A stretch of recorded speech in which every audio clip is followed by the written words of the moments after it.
Telangana Chief Minister K. Chandrasekhar Rao's party has signed up a contract with the political consultant I-PAC, once led by election strategist Prashant Kishore, ahead of next year's assembly elections in the state. Mr. Kishore, who is apparently on the verge of joining the Congress, has been camping out in Mr. Rao's official residence in Hyderabad since Saturday, sources have said. The contract with Mr. Rao has been expected for a while, but it has triggered off speculation in the light of the fact that Mr. Kishore has also been in talks with the Congress about joining it with an extensive plan to rejuvenate the grand old party.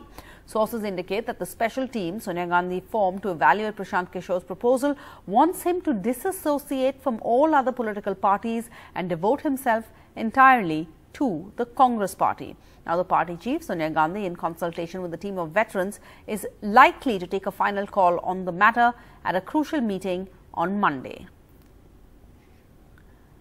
And Yes Bank co-founder Rana Kapoor has told the Enforcement Directorate that over a decade ago, he was, quote, forced to buy an M.F. Hussain painting from the Congress's Priyanka Gandhi Vadra for 2 crore rupees. The Congress has dismissed this as the desperate allegations from a man who's behind bars, charge-sheeted in a 4,000 crore loan scam, desperate for freedom.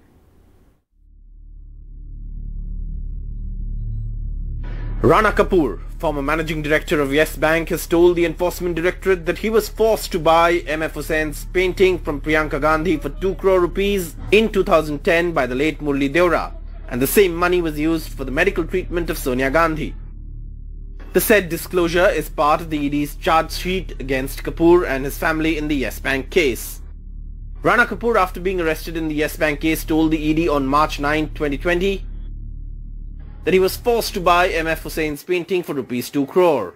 He also said the amount initially quoted was rupees 2.5 crore but negotiated to 2 crore rupees. Murli and Milind Deora coordinated the sale, never met anyone in the Gandhi family, is what he told the ED. He said he was warned of repercussions if there was a delay in the purchase of the painting and was told that refusal will prevent him from getting the Padma Bhushan. He was also told the sale money would be used for Sonia Gandhi's treatment. Responding to these allegations, senior Congress leader Abhishek Manu Singhvi said, "I'm glad you asked the question because this is absolutely astonishing. A person who is behind bars for years, whose 20-30 bail applications have been rejected, who is called a crook and a fraudster, makes allegations about dead people." Newspapers में भी सामने आए हैं कि प्रियंका वाड्रा गांधी दबाव बनवाती हैं पूर्व मंत्रियों से कि राणा कपूर 2 करोड़ रुपए की पेंटिंग खरीदें। इससे ये तात्पर्य निकाला जा सकता है कि जनता की गाड़ी कमाई बैंक में जाएगी, उसके बाद उस गाड़ी कमाई को the proceeds of crime Gandhi परिवार के पास पहुंचाया जाएगा. Though the painting was purchased way back in 2010 by Rana Kapoor and not through Yes Bank funds, the central agency has termed the same as proceeds of crime and has seized the painting. With Arvind Gunasekar in New Delhi, in Mumbai, Saurabh Gupta, NDTV. And in Maharashtra, the MP Navneet Rana and her husband, the MLA Ravi Rana, have been charged with sedition and were sent to judicial custody for their provocative threats to recite the Hanuman Chalisa outside the Maharashtra Chief Minister Uddhav Thackeray's home. But the matter hasn't ended there. In fact, it now actually seems to be escalating. The BJP leader Kirit Somaiya then on Sunday reached the Khar police station where he was pelted with stones, due to which the BJP is now raising questions, asking questions about the state of police security in the state. The MP and MLA couple who evoked Shiv Sena's ire with their announcement to chant Hanuman Chalisa at Chief Minister Uddhav Thackeray's bungalow Matoshri will now spend next 14 days in judicial custody. They were produced in court on Sunday after being arrested on Saturday night. The police told court, amidst the ongoing controversy over loudspeakers, Navneet Rana and Ravi Rana chose to come to Mumbai to recite Hanuman Chalisa, which could have disturbed law and order. The police also gave notice to both of them, but despite this, they were seen giving statements on news channels. Police added that it is also investigating if the legislator couple were trying to create disturbance ahead of Prime Minister Modi's visit to Mumbai. In what seems like a clear overreaction, the police have also slapped sedition charges on the couple. Remand application पढ़ने के ऊपर ये पता चलता है कि खार police station का केस सिर्फ 153A और certain provision of Bombay police act के तहत बना था। आज पहली बार रिमांड एप्लीकेशन पढ़ने पे ये पता चलता है कि उन लोगों ने रवि राणा और उसकी मिसेस के खिलाफ एक नया FIR तैयार किया है। जब घर के ऊपर उसको लेने गए थे तब उनका कहना है कि दे वर ऑब्स्ट्रक्टेड, लेकिन अगर वो घर की इंसिडेंट की बात है तो पहले FIR में भी आ सकती थी। It's absolutely dishonesty on the part of the government of Maharashtra as well as the police department कि तुम लोग इंतजार करो कि आरोपी की बेल हो जाए एक केस में और उसको दूसरे केस के अंदर उठा के तुम डाल लो। Meanwhile, a new controversy arose on Saturday night when the vehicle of BJP leader Kirit Somaiya was attacked at Khar police station after the arrest of Navneet Rana and Ravi Rana. Somaiya was hurt. 70 ऐसी शिवसैनिक उन्होंने मेरी जान लेने का प्रयास किया, दगड़ लगे, पत्थर लगे, कार टूटी, मुझे लगा। खार पुलिस स्टेशन के अधिकारी को मैंने कहा था ये मेरा खून करने का इनका प्लान है, फिर भी खार पुलिस स्टेशन के अधिकारी ने मुझे पुलिस स्टेशन का दरवाजा से बाहर ढकल दिया।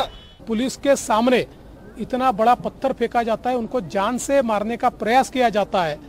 मुझे ऐसा लगता है ये बहुत ही गलत इस प्रकार की परिस्थिति है।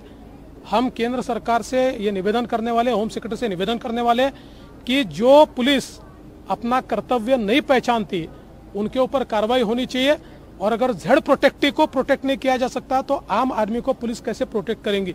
The issue has gone way ahead of Hanuman Chalisa and loudspeakers. In the Navneet Rana's case, the bail hearing will now happen on 29th of April, while on Monday, Home Minister Dilip Valse Patil has called a meeting of all party leaders to find a way out in the loudspeaker issue. But after these street attacks, will now this problem will be solved so easily? In Mumbai, with camera person Praveen Jirohit, Sohit Mishra, NDTV. And an Assam court has reserved its order on the Gujarat MLA Jignesh Mewani's bail plea. Mewani is to stay in judicial custody overnight. The bail order is now expected tomorrow. On Monday, the Gujarat MLA was arrested in a midnight raid over a tweet that was critical of Prime Minister Modi. This evening, Gujarat MLA Jignesh Mewani, who was arrested from Gujarat by police from Kokrajhar district, was produced in this court once again after he completed 3 days of police remand in connection to a case where he has been arrested. Now this case has been filed by a BJP leader from Kokrajhar, Arup Kumar De, and in this case today, Jignesh Mewani has been sent for 1-day judicial remand. He would be produced in the same court tomorrow once again, where in all likelihood the court will pass an order in this case where Mr. Mewani through his lawyer has filed a fresh petition for bail. Remember, his bail petition was earlier rejected and he was sent to 3 days of 3 days of police remand, which completed today, and he was produced here in the court. Now in the case which has been lodged against him in Kokrajhar police station of Assam, he has been booked under charges of criminal conspiracy of trying to create communal disharmony, trying to also create communal divide, and also he has been charged under sections of the IT Act, and therefore today in fact in the court the police actually they requested for extension of the police remand, and the police also in the court claimed that Mr. Mewani is not cooperating with them in the investigation. Particularly he is not sharing the password of his cell phone, and since this case has IT Act, so his cell phone has to be investigated. Remember, the case pertains to a Twitter post made by Mr. Mewani on 18th of April where he appealed to the Prime Minister for peace, and also said that Godse is Prime Minister's God. Now this BJP leader who filed the case against Mr. Mewani, Mr. Arup Kumar De, in his complaint have alleged that since his post was circulated wide, this had potentials of creating communal disharmony and also inciting a particular community. From the court side, some advocates from Guwahati, they have come and they have filed for bail. As the matter is complex, court heard for half an hour, 1.5 hours, and it is yet not decided. Tomorrow the matter will be decided. In the meantime, accused is sent to the judicial custody. He will be produced again tomorrow.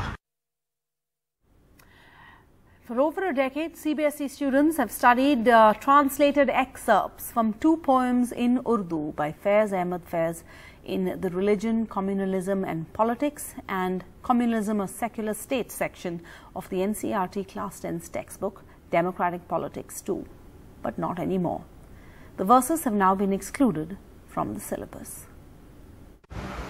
15-year-old Kompal Sharma, a student of class 10th, already started her new academic session earlier this month, but her history and political science syllabus is now being changed.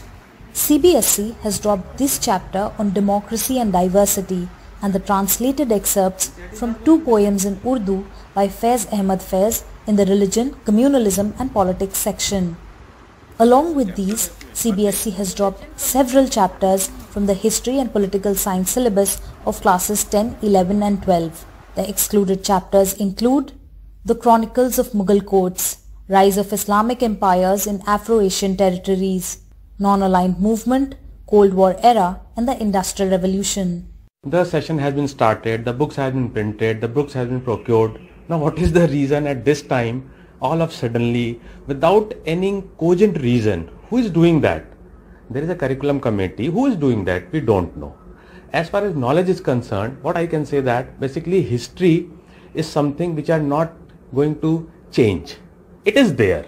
Whether it's a good, bad, whether I like or dislike, but it is there. In my point of view that we must study, we must read it, we must analyze it, just not to repeat them in the future. While parents say sudden deletions will deprive students from learning about crucial topics, historians who co-authored the textbook say they were never consulted in the process. First, curiosity is to find out why, because no explanation has been given. I saw the syllabus and I saw the notification also.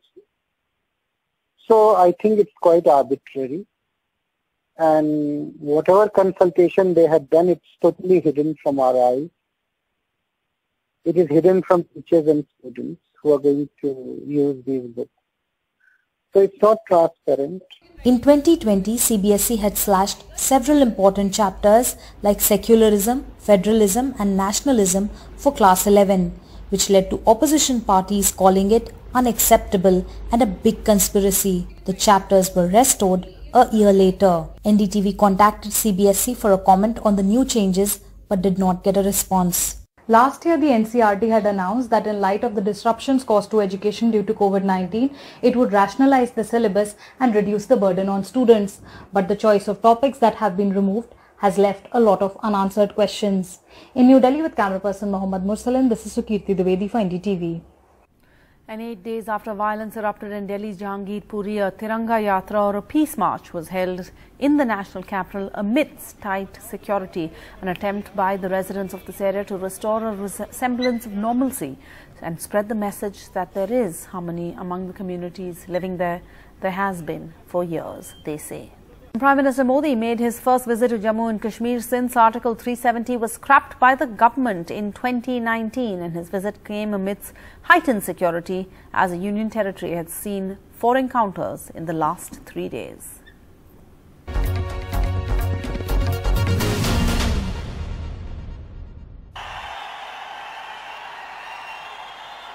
Prime Minister Narendra Modi in Jammu to celebrate National Panchayati Raj Day. It was Prime Minister's first political visit to Jammu and Kashmir since the abrogation of Jammu and Kashmir's special status. Mr. Modi termed the revocation of Article 370 and introduction of central laws in Jammu and Kashmir as liberation for Jammu and Kashmir people from the shackles after 75 years of freedom. केंद्र के लगभग 250 कानून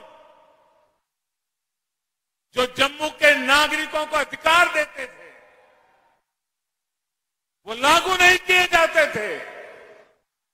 हमने जम्मू कश्मीर के हर नागरिक को empower करने के लिए उन कानूनों को लागू कर दिया और आपको ताकतवर बनाने का काम कर दिया। जिनका सबसे अधिक लाभ यहां की बहनों को हुआ, यहां की बेटियों को हुआ, यहां के गरीब को, यहां के दलित को, यहां के पीड़ित को, यहां के वंचित को हुआ है। आज मुझे गर्व हो रहा है कि आजादी के 75 साल के बाद जम्मू कश्मीर के मेरे वाल्मीकि समाज के भाई बहन हिंदुस्तान के नागरिकों की बराबरी में आने का कानूनी हक प्राप्त कर सके हैं। Besides BJP supporters, thousands of Panchayat members were bussed from different parts of Jammu and Kashmir to mark the Panchayati Raj Day. Promising youth of Jammu and Kashmir a better future, the Prime Minister asked them to trust his word and he will not let them suffer like their parents and grandparents. घाटी के नौजवान आपके माता पिता को, आपके दादा दादी को, आपके नाना नानी को जिन मुसीबतों से जिंदगी जीनी पड़ी, मेरे नौजवान आपको कभी भी ऐसी मुसीबतों से जिंदगी जीनी नहीं पड़ेगी। ये मैं करके दिखाऊंगा, ये मैं आपको विश्वास दिलाने आया हूं। In his first political visit after Jammu and Kashmir was stripped of his statehood and special status, Prime Minister equated abrogation of Article 370 like a freedom for the people of Jammu and Kashmir and breaking shackles of inequality. Prime Minister largely spoke about Panchayati Raj and how it is empowering common people, but remained silent on holding assembly elections in Jammu and Kashmir or restoring statehood. There was also no mention of Pakistan or terrorism despite a major militant attack in Jammu ahead of Prime Minister's visit. With cameraman Amir in Jammu, Nazir Masoodi for NDTV.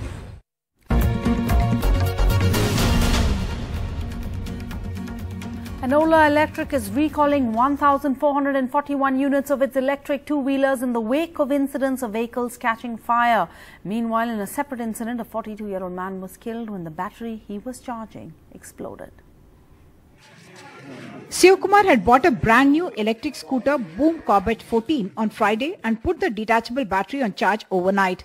Early hours of Saturday, the battery exploded and caused a fire, killing the 42-year-old. His wife is critical and two daughters are being treated at a hospital in Vijayawada, Andhra Pradesh. This comes just 4 days after a detachable electric scooter battery put on charge exploded in Telangana's Nizamabad, causing the death of an 80-year-old man and injuring 3 others.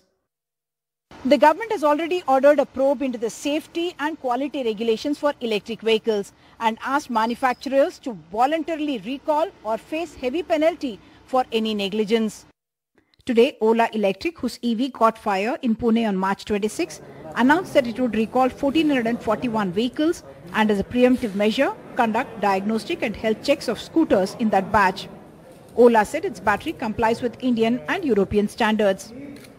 Already, Okinawa Autotech has recalled over 3,000 vehicles and Pure EV has recalled 2,000 vehicles. In Hyderabad, with camera person Nagraju, Uma Sudhir, NDTV.